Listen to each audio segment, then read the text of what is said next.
There we go. Eamon, are you there? Yes, I'm here. Sorry. Oh, that's okay. I didn't offer a tech rehearsal because you've kind of done a couple of these already. Yeah, Are you feeling okay about it? just fine. Yes. Oh, good. Pull out a few notes here. And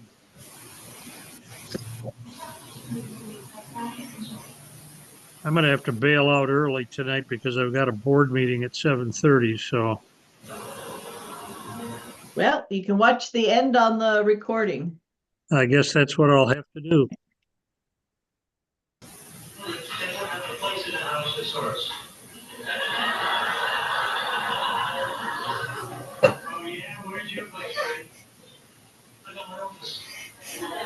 You mean your little wooden desk down in the basement next to the hot water heater? I heard from Johnny Johnson. He can't be here tonight because he has to apparently testify at some hearing on behalf of On behalf of, his company. oh, okay. He says it's the second time job obligations have caused him to miss a Nuggets. He's un, he's unhappy. Well, it happens.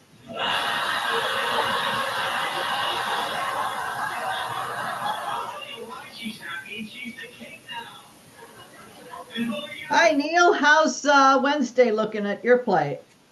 Calendar.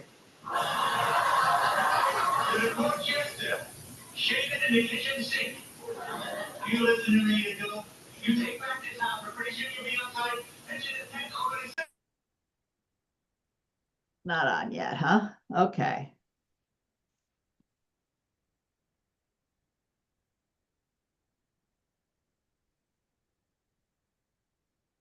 Well, we have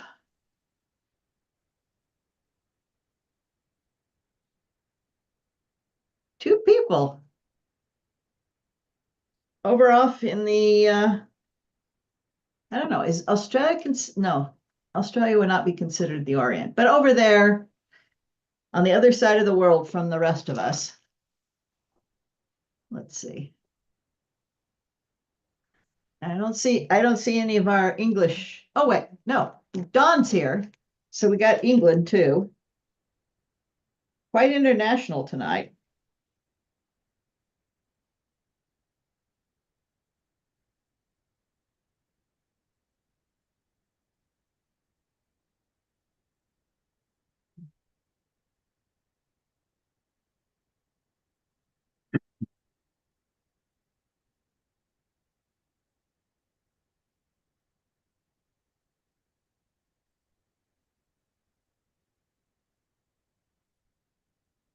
Okay.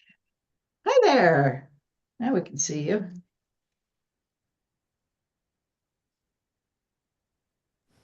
Has anybody talked to Mike Cos? How's he and know how he's doing?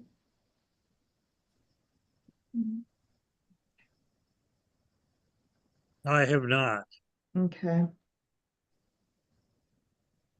Ah, For some Right. reason, his email doesn't like me, and sometimes my emails get through to him, and sometimes they don't.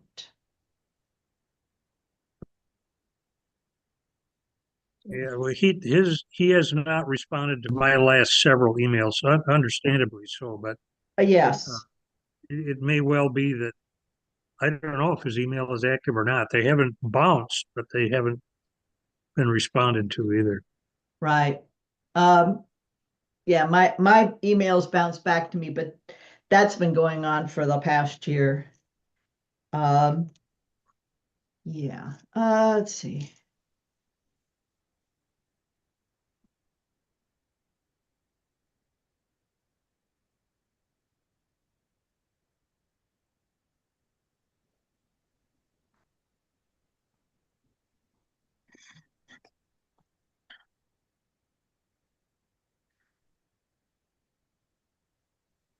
Wow, we're quite international. Canada's come in. Got Australia, Japan, Canada, England. This is neat.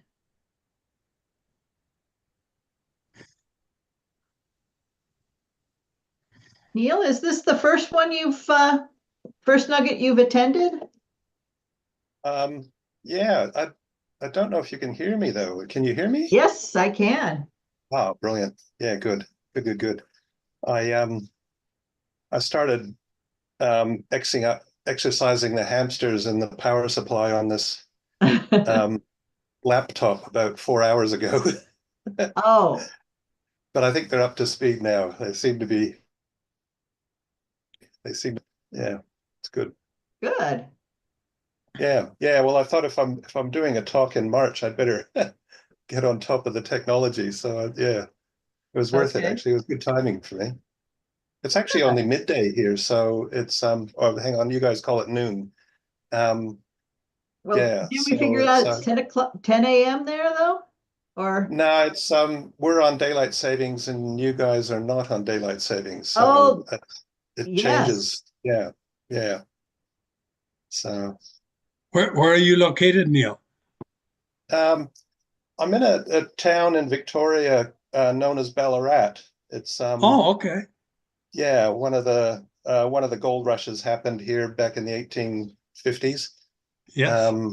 And yeah, it's got me interested in the whole gold mining in particular thing. So yeah, so I thought I'd join you lot, and I finally managed to make it to one of these little events. That's good. Are you having a warm summer in Victoria? Oh, it's uh when you're this far south, it comes and goes. It's we had 35 degrees. I don't know what that is in your About money. I think 100. that's probably close to 100, I think it is, yeah. Just recently, and we're predicting it again in a few days. But today we've just got the windows open. It's nice and cool. Um, yeah. So it's Ballarat is famous for its bad weather, but it's all relative, of course. I used to live in Vancouver in Canada, and That's quite a uh, change. well, it it makes you realize just how warm even places like Ballarat are. Really, it's yeah.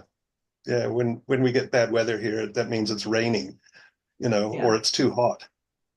Yeah.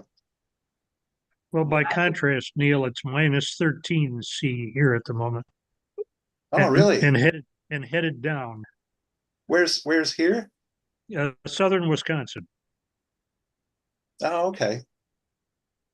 Okay. You at a bit of an altitude there, or Oh no, we're only we're basically 1,000 feet above sea level. So no, okay. it's just a polar air mass, a very cold polar air mass. Yeah. Yeah. We're getting more extreme. Australia's always had extreme weather, floods, fire, famine. Well, not famine, um, but yeah, it's the last winter was spectacularly cold. We had a few cold fronts come through that were quite challenging. But then for us, that means zero. I think the coldest I've been here 12 years now, and the coldest it's ever been is -2 overnight once, I think. Yeah. Hey, well, it is, I'm showing 6 after the hour. Probably time to get started, Eamon. Uh, I'm getting There you go. so something's not happening right here. Okay, you need to go down to your PowerPoint. Don't forget PowerPoint. There you go. Oh, okay. All right. And turn on your show. There we go. Oh, okay. Also, Thank you.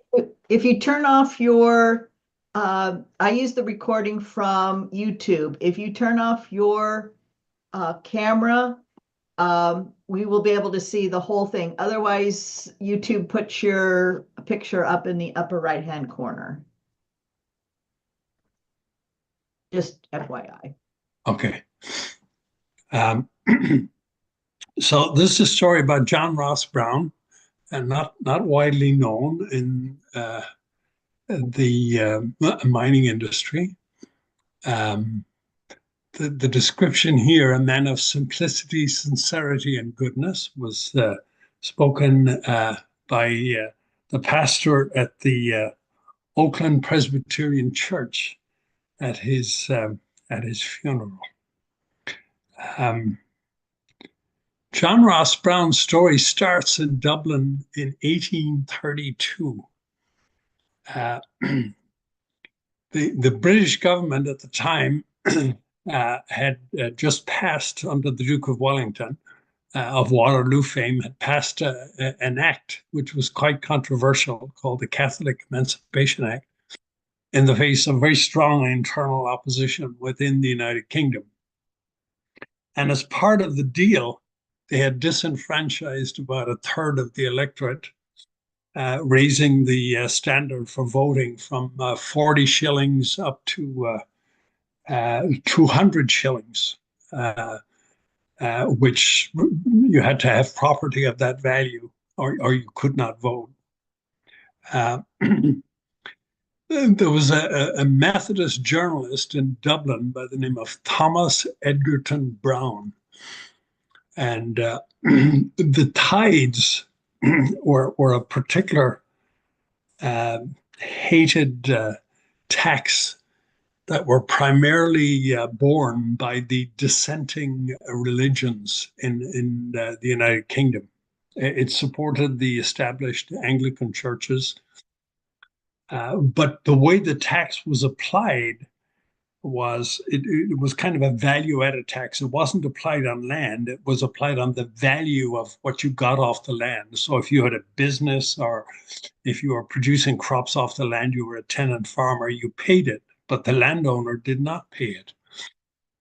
And as such, it was borne primarily by dissenting religions, by the Quakers, by the Methodists, by the Congregationalists, or in this case also the Catholics. Tenant farmers. But it was particularly hated. And this journalist, Thomas Egerton Brown, published a satire called the Parson's Horn Book. And the government at the time was not amused, and it prosecuted Brown and convicted him of libel and sentenced him to a year in jail. But being a warm-hearted government, they said, okay, if you leave the United Kingdom, the sentence will be suspended. So Brown took his family to Louisville, Kentucky, including a 12-year-old John Ross. And John Ross grew up in the 1830s in Louisville. His parents ran a girls' academy, and he was homeschooled and picked up a lot of the skills, among them shorthand, which made him a fairly skilled reporter. And he was also fascinated by the new steamboat business on the Mississippi River. And he took and signed on as a deckhand on a boat between Louisville and New Orleans for about a year in 1838. By 1841, he had worked for newspapers in both Louisville and then in Washington, D.C., and was actually for about a year a reporter for the Congressional Record. In 1842, he signed up as a deckhand on a whaler out of New Bedford, Massachusetts, on a trip that went all the way to the Indian Ocean. And by 1844, he was back in Washington. He married the love of his life, Lucy Mitchell, and he was hired by R.J. Walker as a special assistant to the Treasury Secretary. He started publishing pretty well right away. And in 1846, his book, The Etchings of a Whaling Cruise, was published. And the book was notable in that it had a strong influence on Herman Melville's Moby Dick. But John Ross did not really make any money off that publication. In 1849, he ventured west, partly on the behalf of the Treasury Secretary, but partially on his own account. He made friends with a gentleman by the name of William Gwynn, who was a businessman from Mississippi, was a power in the new California politics. And he was appointed the secretary and recorder for the State Constitutional Convention in Monterey in 1850. And he wrote the minutes of the state constitution, which eventually uh, became part of obviously the whole state. But he got paid very well for that, $10,000, and was able to take his family on a cruise to Europe and the Middle East. And upon returning, began to publish travel books, as well as publishing stories about the travel for Harper's Monthly. And in the bottom right-hand corner there, those are the four Harper brothers who published Harper's Monthly.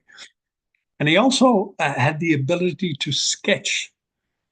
And he spent the rest of the 1850s in California doing a variety of projects for the Treasury Secretary, as well as going out into the wilds and sketching. And this is a self-portrait of his sketching that appeared in Harper's Monthly. There were a whole series of things that were going on in California at the time. The U.S. Mint, San Francisco Customs, and all kinds of contracting things going on. And they were all plagued with patronage and corruption. There were serious abuses in the San Francisco docks in the importation of both Chinese indentured workers, which wasn't supposed to be happening, but also quite a few women were being brought in and trafficked in servitude. And he, to his credit, tried to stop that to no avail.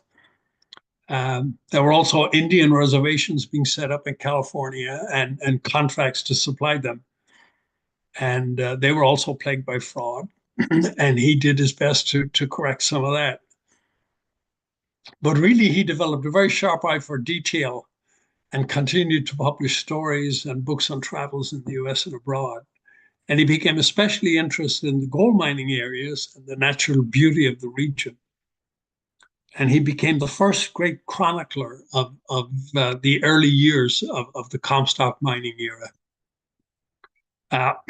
This is one of his more famous portraits. It is a description, the climate of Virginia City. And for those of you who have never been to Virginia City, it's located kind of out in the middle of the desert in Nevada, but higher up at elevation, almost at about 8,000 feet. And it is subjected, he described the weather there as a mixture of hurricanes and snowstorms. And one of his other better turns of phrase was he was asked to describe the water on the Comstock, and he described it as a taste of arsenic with hints of plumbago and copperas. He went down into the mines and actually sketched things in the mines. And although in the later years, the Comstock was famous for its high-speed hoists and systems, in the early years, the technology and the procedures they used were very conventional for the age, for the early 1860s on the Comstock. At the time, they didn't have enough water up at elevation in Virginia City to process the ore. So it all had to be hauled down into the Carson Valley using oxen teams and mule teams. And everything that came into the Comstock had to be brought in as well by teams from, generally speaking, from California over the Sierra Nevadas on toll roads. And this was an early description of C Street in Virginia City. And then the office and dwelling of the Gould and Curry Company. That's a building that is still in existence, although today it's called the Mackay Mansion because Mackay did eventually occupy it as an office. While in Virginia City, he made very good friends with a man by the name of Sam Clemens, who is also known, of course, as the novelist Mark Twain. Clemens came to Nevada in 1862 after his brother Orion had been appointed secretary to the territorial governor after Nevada was declared a territory separate from Utah in 1862. Sam was a Democrat. His brother Orion was a staunch Republican. But Orion got him a job as a recorder for the territorial legislature. And later, he became the official reporter for the Nevada Constitutional Convention. So, in some ways, Clement's early career kind of followed the track that Ross Brown's did. And Brown met him when he worked for the Territorial Enterprise, which was the major newspaper in Virginia City during the boom years. And the editor of the Territorial Enterprise was a notorious character by the name of Don Goodman. And he was quoted as saying to his newspaper men, "Get your facts straight and then twist them any way you want." But in Clement's case, he never really bothered much with the facts, which of course made him the great storyteller he was. But Clemens left the Comstock, I believe, in about 1864.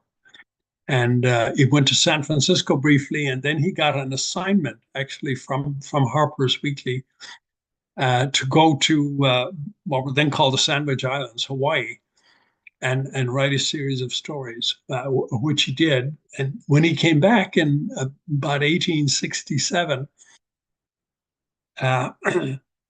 Brown actually set up his first lecture, and Clemens actually made most of his money in his earlier years from lecture tours.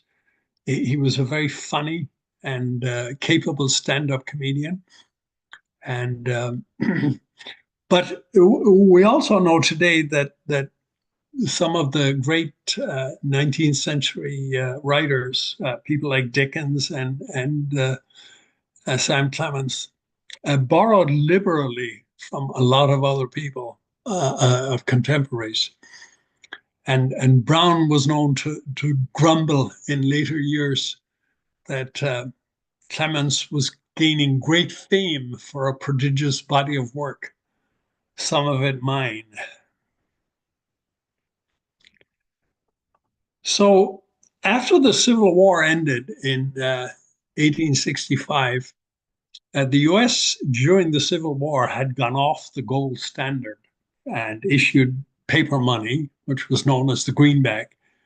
And at one point in 1863, during some of the not better times in the Civil War, the value of the greenback versus the dollar dropped to about 35 cents.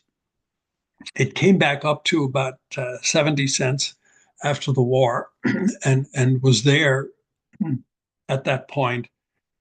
But the US wanted to go back on the gold standard, which meant that if you had a greenback and you wanted to exchange it out for an ounce of gold, you were entitled to, I think it was 1/16 of an ounce of gold.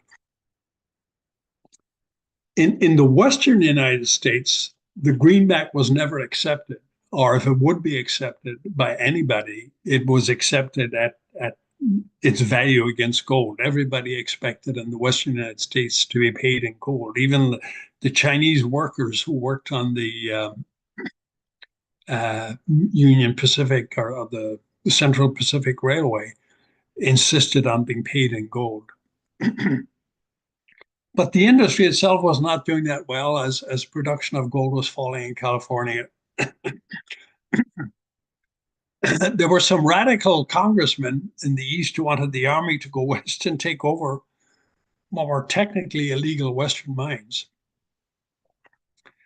But the predominant thing was people wanted to go back on the gold standard and make the greenback really as strong a currency, say, as the British pound was at the time. Excuse me. So the Treasury Secretary Hugh McCullough, who big supporter of the gold standard, got $10,000 appropriated by Congress for a study of the mining industry in the West. What they really wanted to find was the industry stable or was it going to collapse? What was going to happen? Because if you're going to go back on the gold standard, if you didn't have enough production of gold internally, it would be a disaster. And Brown was Johnny on the spot. He was in Washington in 1867 lobbying against an excise tax on wine for the fledgling California wine industry, of all things. And because he was there and he knew the California Senator McConnell, he knew Nevada Senator Stewart, and because of that, he got appointed as the person to write the report.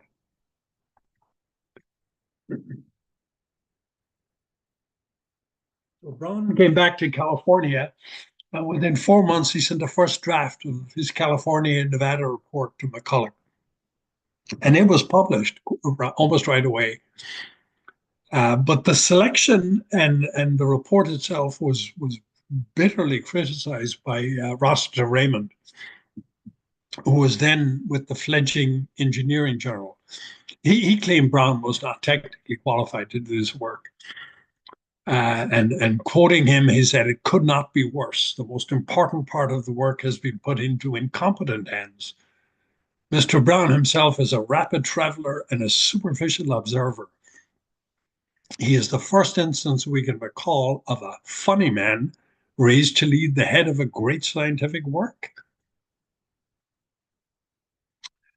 Brown was sensitive to that, and he modestly wrote that, "Although I do not claim to possess a scientific knowledge of mining or of the geological peculiarities of these mineral districts, I have so much practical experience in the examination of mines that I do not feel altogether incompetent to form a correct judgment on the subject." He went back to Congress and asked for some more money to cover expenses so that he could travel to Montana and Idaho and other places in the West. And Congress said, "No, you're not getting it." So Brown, on his own money, basically went and pursued and acquired reports on all the states and territories using contractors, friendships, his own money, and public officials and public reports. And he partially financed a 3-month trip by a mining engineer by the name of J.R. Blatchley into Idaho and Montana in the summer of 1867. Finished the report, and it was issued on March the 5th, 1868. The first report by on the mineral resources in the states and territories west of the Rocky Mountains. 565 pages. It covered not just California and Nevada, but Montana, Idaho, Oregon, Washington, Arizona, and the newly acquired Alaskan territory. It covered the mine production, the costs, the employment, the geology, the processes, and the state of the industry. It covered primarily gold and silver, but it also covered coal and other minerals. And because William Stewart, the senator from Nevada, who was a prime supporter, obviously, of Brown, he advocated in the report, and this was the only place where he advocated for anything, really, for a national school of mines. That had been one of Stewart's favorite things to push for. Reported in 1866, gold production had been greater than $75 million. And one of the things he did, which was wonderful, he really gave great credit to all the people who worked with him and that he used, his co-contractors. And he said, "If there be any merit to my work, it belongs chiefly to my co-laborers." And included were people like Henry de Groot, a writer and cartographer and a reporter on mining in the western states, John S. Hittell, a former miner, and he's pictured right here. He was the editor of the Alta California, which at the time would have been the big newspaper in San Francisco, for 25 years. And he had written, or he did eventually write, 3 books on Western mining. Myron Angel, the historian and journalist, uh, the mining engineer Blatchley, and another mining engineer by the name of Cesar Lockhart, who wrote a lot of the technical information on the Comstock. There were some judgments and speculations in there. And this little nugget at Butte City, that's in Montana, a territory at the time, some copper mines have been discovered and a furnace erected for smelting. It was not successful. It contains gold and silver, and with a well-regulated furnace, there would be no difficulty smelting it. How's that for a forecast? Written in 1867. And as to the overall supply, he said no uneasiness needs to be felt as to decrease in the source of supply. After many years of travel, I feel justified in asserting that our mineral resources are practically without limit. And the reception was really hugely positive. With the Treasury Secretary McCullough, the House Speaker Schuyler Colfax, and Nevada Senator Stewart, Schuyler Colfax of the color up on top. He was later became vice president, and of course Stewart, and even Rossiter Raymond, who himself wanted to be the person to write the report, had to say some positive things in light of the political sentiment. Because of the success of the report, Ross Brown was named a U.S. envoy to the Chinese Empire in 1868. And then Rossiter Raymond was appointed commissioner to write the annual report in subsequent years.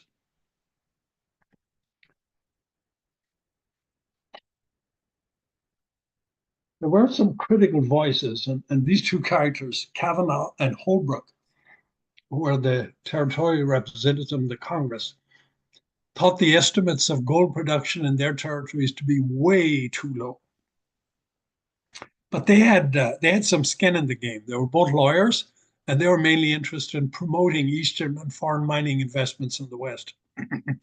Now, William Tecumseh Sherman is the man who was supposed to have said, you know, the only good Indian is a dead one. But Kavanaugh was the guy who actually said it. He said, I've never met in my life a good Indian, except when I have seen a dead Indian. And he said it in a congressional speech. And Holbrook was later censured by Congress for unparliamentary language and was killed in a gunfight with a fellow Democrat in Boise a couple of years later. And the DA didn't even follow, try to get an indictment for the person who killed him.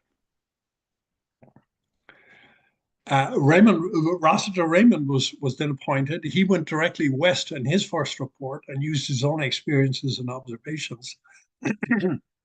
And by the way, in his very first report, the 1869 one, he was generally very negative on both companies and operations on the Comstock. He specifically said, judging from present appearances only, and regardless of new developments, I should say that remunerative operations on the Comstock can only continue for a period of 18 months. And of course, the boom years in the Comstock were from 1872 to 1877. But all subsequent reports on the Comstock that in the years that Rossiter was the commissioner were actually provided by Lockhart, the German-born San Francisco-based mining engineer who had originally been hired by Ross Brown. So I'm sorry here. The next few years of Ross Brown's life, he got into financial trouble. He in the West, like I said, nobody would accept greenbacks as payment, but all of his payments from the government were in greenbacks, but he was paying out in gold. So he wasn't the greatest businessman in the world in that regard. And then his second big mistake was when he accepted the position as ambassador to China. He he was immediately in trouble because the man who preceded him was a guy called Anson Burlingame. And one of the things that Anson Burlingame did was he negotiated a rather famous treaty with China called the Burlingame Treaty in 1868. But then he came back to Washington and became the Chinese ambassador in Washington. And he criticized everything that Ross Brown did.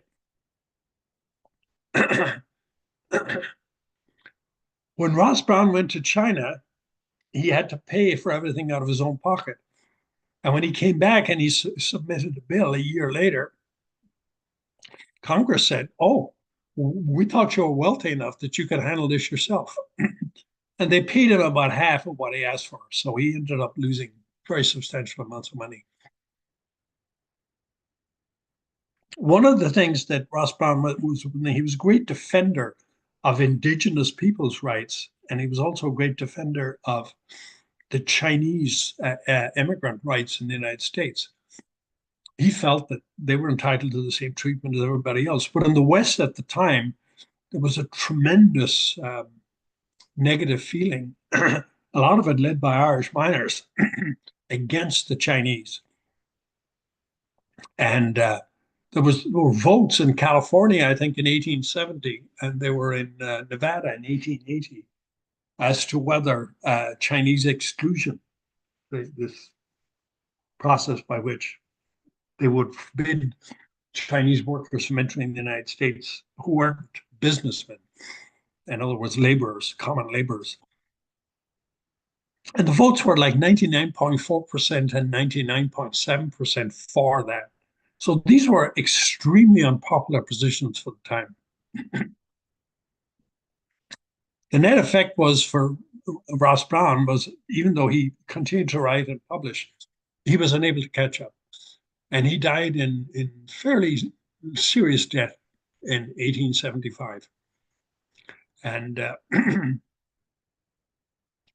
is probably less well known than Ross Raymond, certainly, who had a wonderful career and a long career, and certainly Mark Twain. He is certainly less well known, but he is the great chronicler of the early years of the Comstock, and he was the person who published the first, which is still, by the way, put out by the Bureau of the Interior, the U.S. Geological Survey, still puts out an annual report on U.S. mining. But Ross Brown was the person who really started that, and it was the success of Ross Brown's report that resulted in that being done on an annual basis. So for that alone, he deserves a fair amount of credit, especially considering his modest background. That's it. Thank you.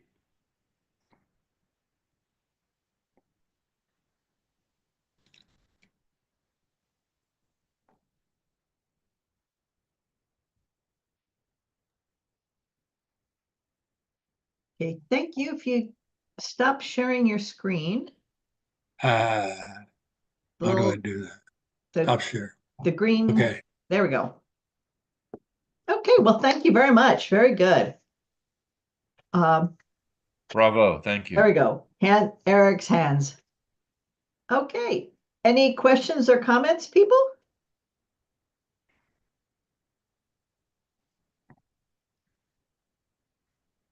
We're quiet tonight.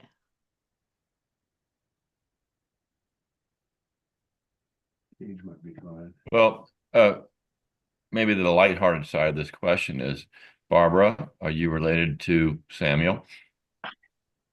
No, actually, one small error. It's Clemens.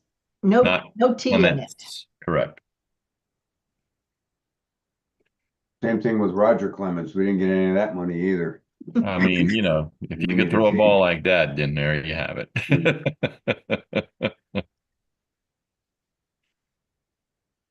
Thank you, Mr. McCarthy. My privilege.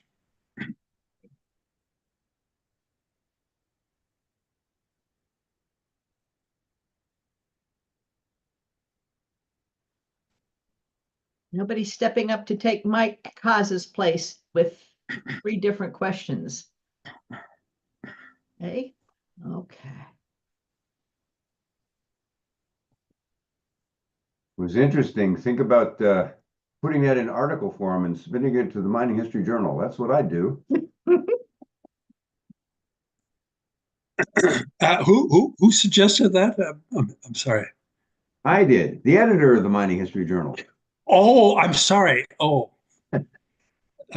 yeah, The that's ever Eric. disembodied head of the. Eric, I'm sorry. Yeah. I'm not so sure that I'm that good a scholar, but I will take it under advisement. Yes, sir. Well, he's a wonderful illustrator, if nothing else. I mean, those are beautiful. Yes, there are an awful lot of his stuff is really amazing. I just obviously touched on a few of the um, key ones that people would recognize and have some appreciation for. But his modesty and his um, shall we say ability to interact with other people, utilize friendships, both to his advantage and disadvantage, um, are I think he's a very warm. I mean, the description of us as a man of goodness, sincerity, and simplicity. You know, that whole genre, if you want to call it that, it would have been unusual for the time. Well, please consider writing something down. We have an editor who can help you craft it into a readable article. Hi there, Eric. Editor. Editor. Okay. If you would Yeah, allow me so, to add the moments where Mr. McCarthy was illuminating contributions to indigenous as well as Chinese working. I mean, was this pre-DEI or was this some sort of a moral or ethically driven scenario? Maybe that should be touched on so that we're not overwhelmingly influenced as we are in our industry, or that being said, in the mining side of the equation. Something to consider if you're going to publish something on him. If you're into that type of thing, I've done a fair amount of research, but I wouldn't consider myself an expert on the exploitation of the Chinese, especially as regards the importation of of indentured workers, and a little bit less so on the importation of the women, because about 95% of all the Chinese who came to the US in that period were men. Uh, Even if Chinese were married, they didn't bring their wives. But an awful lot of women were trafficked, both as prostitutes or as quote unquote second wives or concubines for the wealthier Chinese who were in the United States. But the industry that was using the Chinese initially was the agricultural industry in California. They were tremendous abusers of indigenous people. They would kidnap and essentially enslave indigenous people in the early years in the California agricultural industry, and it continued then with Chinese when they ran out of indigenous people to do it, and of course. Ross Brown, as an investigator for the Treasury, had the ability to stop the importation of the individual, or at least he tried to. But, there was too much money involved. He wasn't able to overcome that. It's hard to be combative against that side, especially if your paycheck depends on it, indeed. But he was an early, as you illustrated, early opportunity. Good. Okay. Thank you for that. May I ask, he had a prominent son, I believe. was Ross C. Brown his son? And I don't know whether you followed that, but I wonder whether his son's career is part of J. Ross Brown's legacy. Okay, the answer to that question, his children, to my knowledge, there was one of them I understand associated with the University of California in Berkeley, and and all of his papers are in the Bancroft Library, or at least the family gave them to the Bancroft Library in later years. But I don't feel competent to answer that question. I know a little bit about it, but um, I don't feel competent to answer that question. I'll find out, but I'm not. I don't know, quite honest with Well, perhaps for the article then. you. Perhaps, yeah. There are Well, always other questions. Yes, loose ends. the other thing is, if you're concerned about scholarship, I mean, we do photo essays as well. The journal is, we're in the format we're in because we like pictures. So, I mean, something as a little lighter in terms of his illustrations or those kinds of things, we'd be happy to have that as well. So, I mean, don't feel that you have to write a book or anything, or, you know, there's going to be another 5 years in the research mines or something like that. I mean, there's all kinds of levels that you could approach this at if you wished. All I'm saying is that it seems an intriguing subject and an intriguing individual, and it would certainly enrich the journal, I think, to have something. Okay, I will take it on to the degree that I can, and I will ask for help. And if anybody else feels that they want to share the burden and work with me, I will be happy to take that help as well, because I confess that I'm more of a storyteller than I am a scholar, shall we say. Well, Mr. McCarthy, your unraveling of Sam Clemens was interesting, very much on that note. Thank you very much. Anybody Look else? forward to it. Okay, so far I have nobody stepping forward for February. So if somebody has a topic in their back pocket ready to bring out in 4 weeks, I would appreciate hearing from you. I'll do it right now, Barbara. How about the history of the caribou north of Netherlands? Ooh, With that'd be nice. Dick Beach is a friend of mine, and Sylvia Petton and I Yeah. are doing a cemetery restoration project there. So we want to do some digger deeping into true history of the caribou. Okay. Do you feel comfortable in having 4 weeks to prepare that? Yes, I already have a presentation prepared, but I would love to have Sylvia and Dick Beach help out on that process. Okay. Yes, So, Sylvia did a wonderful presentation in Socorro 2 years ago on okay.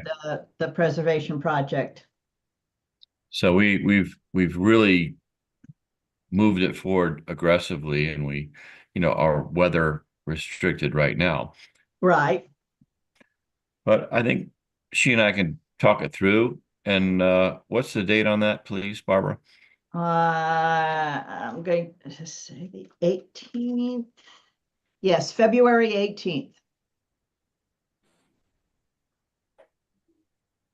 And usually she attends the Nuggets, but she Oh yeah, didn't make it what? today.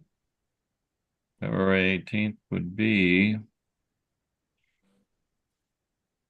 That's fine for me at this hour.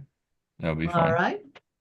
All right. So why don't you, if you don't mind, Barbara, coordinate an email between the two of us, and even, in a jocular fashion, tell her I volunteered her. She'll Okay. cousin into that pretty well, I'm sure. Okay. All right. I will just need a title But Um, you can think about that and let me know by email. I would say Mr. McCarthy inspired me somewhat because we have some complicated history at the Caribou, including Mr. Robert Dunn owned the mine in a while. That's Dunn and Bradstreet. And at the time, his counsel was Chester C. Arthur. Oh, So these collisions that occur wonderfully in our wonderful Western state. Wow. Okay. Carpetbaggers all. Remember, well, I'm a Jackson, so I'll call everybody a carpetbagger. well, I remember that Caribou was one of the first places when I got my driver's license. I'm from Boulder. Caribou was one of the first places I drove up to, and there were still a couple cabins, office buildings still up there at the time back in the late 70s.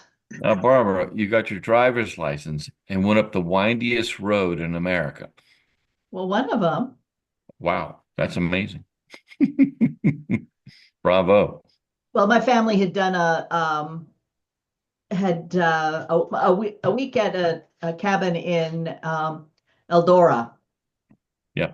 earlier in my life, so I liked that area up there. Okay. Okay, all right. Any other questions on tonight's topic or anything else? Are all or most of you planning on joining us in Gunnison this summer? I shall. That should be fun. The bridge has been repaired, so it'll be easier to get to Gunnison. We don't have to worry about avoiding the highway closure of Highway 50. Yeah. So yeah, that should be a really nice conference. Yes, Jack. In the newsletter, there are two hotels listed. Which one will be the lead hotel for the conference? I don't know. I don't know. I'll have to find that out. Very good, because one of them there were very few rooms, and the other one had quite a number. Oh, okay. I haven't. I was just looking at that the other day and realized that my membership for the Comfort Inn Choice Hotels. I can't remember my password for my online account, so I need to find that up so I can get points for staying there. I don't know. I have to ask. Very good, We thank will you. be having um, ah, dang, I always hate it when things go out of my. Steve Hart. Steve Hart will present in April on the history around Gunnison. So I know he'll definitely be here in April, and maybe he'll be here next month too. He's the organizer. Yeah, he's the organizer. Or one of them. Okay, well, thank you very much. Thank you, Eamon, for actually that guy is very fascinating. Never heard of him, and I'll have to keep my eyes open for any other references to him, but very interesting. Thank you very much. Best to all. Okay. Thank you all, and see you next month.